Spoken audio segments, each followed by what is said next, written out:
மலை சார்ந்த பகுதியில் இருக்கக்கூடிய அந்த நிலப்பரப்புகளில் வீடு இருந்தது அப்படின்னா அந்த வீடுகளுக்கு உதாரணமாக திருவண்ணாமலை எடுத்துக்கலாம், பழனிமலை எடுத்துக்கலாம், திருத்தணி எடுத்துக்கலாம், திருப்பரங்குன்றம் எடுத்துக்கலாம். இந்த மாதிரியான மலை சூழ்ந்த பகுதிகளில் இருக்கக்கூடிய, அதாவது ஊட்டி, கொடைக்கானல் போன்ற மலை பகுதியில் இருக்கக்கூடிய வீடுகளுக்கு வாஸ்து அப்படிங்கிறது அவ்வளவாக பாதிக்கிறது இல்லை அப்படிங்கிற விஷயத்தையும் நமக்கு சாஸ்திரம் சொல்லி வச்சிருக்குது.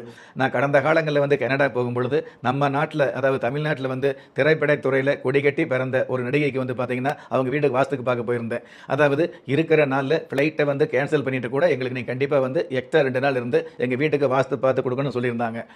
நம்மளை பொறுத்தளவுக்கு அந்த வீட்டுக்கு வாஸ்து பார்க்க வேண்டியதில்லை. உங்கள் ஜாதகப்படி எல்லாமே சரியாக இருக்கும் பொழுது வாஸ்து குறை இருக்காதுன்னு எவ்வளவு சொல்லி பார்த்தோம். அவங்க திருப்திக்காக கண்டிப்பாக நீங்கள் வீட்டுக்கு வரணும் அப்படிங்கிறது ஒரு சில, அதாவது ஓரளவு அப்படிங்கிறத விட கொஞ்சம் அதிகபட்சமான டாலரை கொடுத்து அவங்க வர வச்சிருந்தாங்க.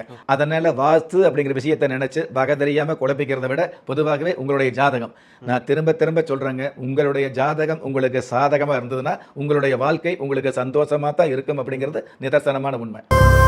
தீபஜோதியில் இல்லங்களிலும் உள்ளங்களிலும் பவித்திரம்.